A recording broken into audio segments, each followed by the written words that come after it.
warahmatullahi wabarakatuh. Perkenalkan, nama saya Melisa Oktavia, NIM 24343015. Di sini saya akan menjelaskan program yang saya buat untuk memenuhi ujian akhir semester, yaitu Hospital Patient Management. Hospital Patient Management adalah sebuah program untuk menyimpan data seorang pasien di sebuah rumah sakit agar prosesnya lebih mudah. Terdapat beberapa fitur, yaitu menambahkan pasien, mencari pasien, menghapus pasien, menampilkan pasien, mengurutkan pasien berdasarkan huruf awal nama pasien, dan menyimpan data pasien ke dalam file. Saya akan menjelaskan source code yang sudah saya buat. Yang pertama, saya menggunakan include stdio.h, yaitu perintah dalam bahasa C yang digunakan untuk menyertakan header file standar input-output. Yang kedua, include stdlib.h yang digunakan untuk alokasi memori, konversi data, dan lain-lain. Yang ketiga, include string.h yang digunakan untuk menyalin, membandingkan, dan lain-lain. Yang terakhir, saya menggunakan include time.h untuk mendapatkan waktu sekarang saat menginputkan data pasien ke dalam program. Terdapat di file max pasien 100, yaitu untuk mendefinisikan bahwa program ini hanya dapat menampung 100 pasien. Yang ketujuh, define file name data pasien rumah sakit txt, yaitu untuk mendefinisikan bahwa program ini menyimpan data pasien dalam bentuk nama data pasien rumah sakit txt. Baris 9 sampai 19 merupakan deklarasi variabel menggunakan type abstract. Deklarasi variabel yang terdapat merupakan ID, nama, jenis kelamin, waktu, jenis penyakit, ruangan, jumlah bayar, harga, dan jumlah malam. Pada baris 22 sampai 24 merupakan fungsi untuk membuat ID random sebanyak 4 digit, yaitu dengan menggunakan void generate char.id untuk mendefinisikan bahwa ID random yang telah dibuat tersimpan ke dalam variabel ID. Sprintf ID %1000, yaitu untuk membuat ID random dari angka 0 sampai batas 9999. Pada baris 27 sampai 34 merupakan fungsi untuk mendapatkan tanggal dan waktu sekarang, yaitu menggunakan void get current time. Pada fungsi ini akan mendapatkan waktu dimulai dari tahun, bulan, hari, jam, menit, dan detik. Selanjutnya, pada baris ke-37 merupakan fungsi untuk menambahkan data pasien. Pada fungsi ini, yang pertama, fungsi akan mengecek apakah jumlah data pasien yang terdapat dalam file tidak lebih dari 100. Jika data pasien lebih dari 100, maka program akan menampilkan pesan kapasitas data pasien penuh. Selanjutnya,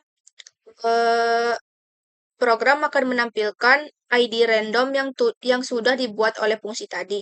Selanjutnya, program akan meminta kita menginputkan nama pasien.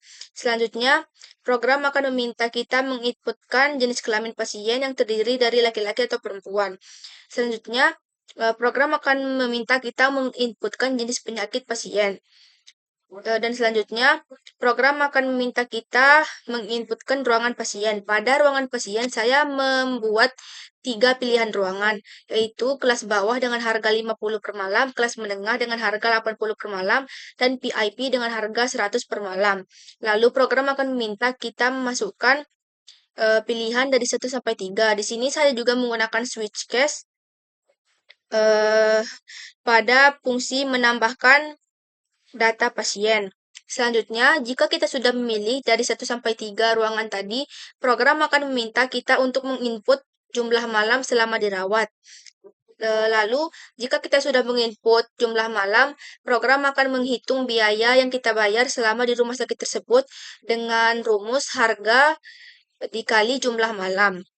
Lalu, program akan menampilkan biaya yang harus Anda bayar adalah selanjutnya, jika program sudah menampilkan biaya yang harus kita bayar, maka program akan menampilkan waktu, tahun, bulan, hari, jam, menit, dan detik kita menginputkan data pasien tersebut. Selanjutnya, jika sudah selesai, maka fungsi akan menampilkan data pasien berhasil ditambahkan. Terdapat fungsi untuk menampilkan biodata pasien yang telah ditambahkan. Yang pertama, fungsi ini akan mengecek apakah jumlah biodata pasien nol atau tidak. Jika jumlah biodata pasien nol, maka fungsi akan menampilkan pesan tidak ada pasien. Dan jika sudah ada data pasien yang kita inputkan sebelumnya, maka fungsi akan menampilkan data pasien yang terdiri dari ID, nama, waktu rawat, jenis kelamin, jenis penyakit, ruangan, jumlah malam, dan jumlah bayar.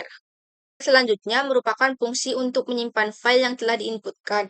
Pada baris 137 yang pertama, fungsi akan mengecek apakah file tersebut error atau tidak. Jika file error, maka fungsi akan menampilkan pesan gagal membuka file untuk menyimpan data. Dan jika fungsi tidak error, maka fungsi akan menyimpan file dengan format ID, nama, waktu, jenis kelamin, jenis penyakit, ruangan, jumlah harga yang dibayar, jumlah bayar, dan jumlah malam. Selanjutnya, fungsi akan menampilkan data berhasil disimpan ke file. Merupakan fungsi untuk menampilkan file sebelumnya yang telah diinputkan, yaitu point load low from file. Yang pertama, fungsi akan mengecek apakah terdapat data sebelumnya pada file atau tidak. Jika tidak ada terdapat data sebelumnya, maka fungsi akan menampilkan pesan tidak ada file data sebelumnya, inventory akan dimulai dari awal.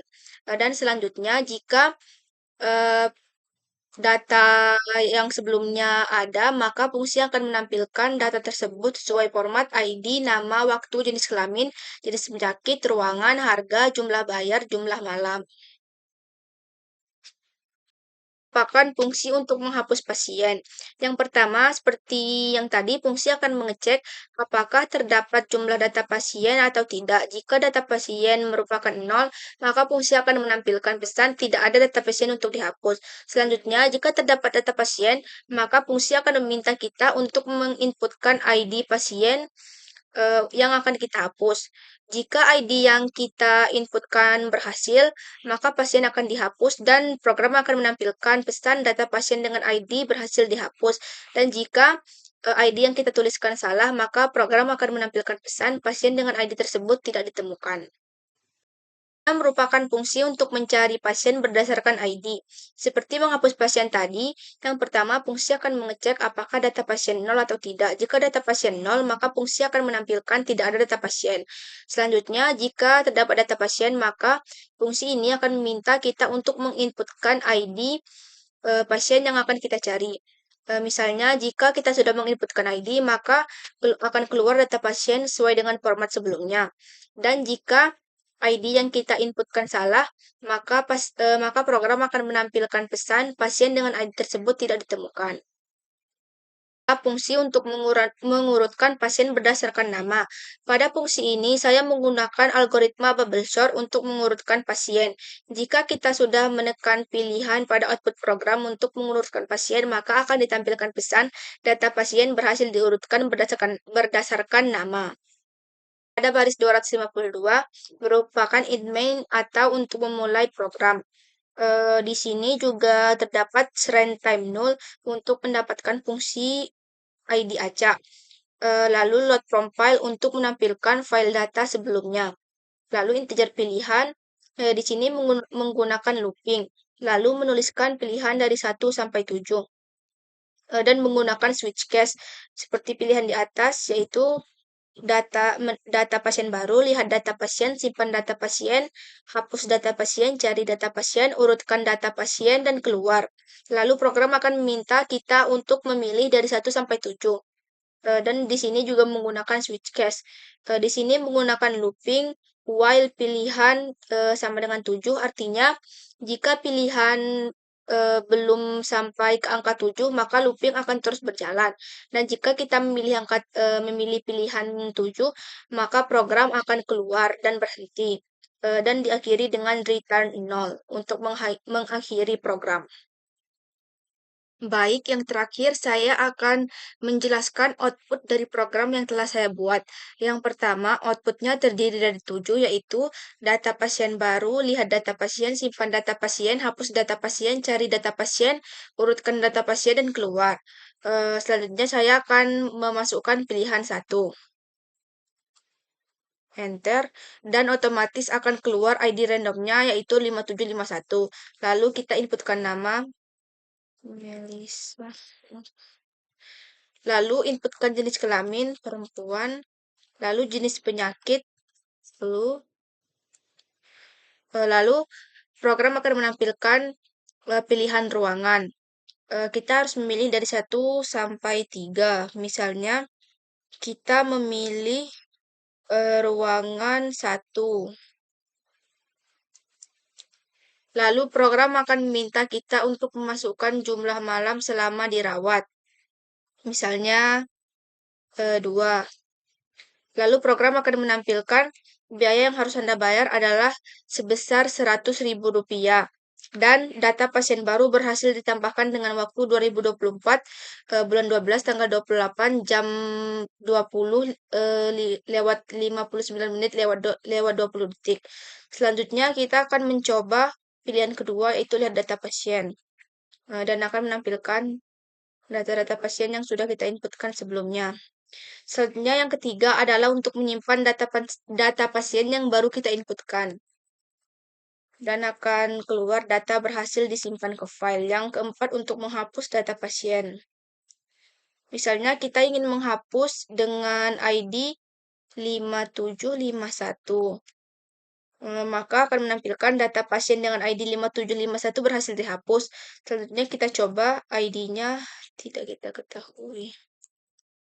Maka program akan menampilkan pasien dengan ID 3456 tidak ditemukan. Selanjutnya cari data. Misalnya kita ingin mencari data pasien 2738. Nah, di sini program menampilkan data pasien sesuai dengan ID yang kita cari, yaitu ID-nya 2738, nama, tanggal rawat, jenis kelamin, dan lain-lain. Selanjutnya kita urutkan data pasien dan program akan menampilkan data pasien berhasil diurutkan berdasarkan nama.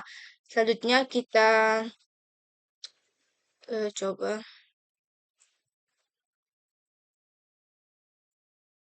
Dan data pasien terurutkan sesuai dengan huruf awalnya. Saya 7 keluar. Dan program keluar. Baik, sekian penjelasan dari saya. Jika terdapat kesalahan, saya mohon maaf.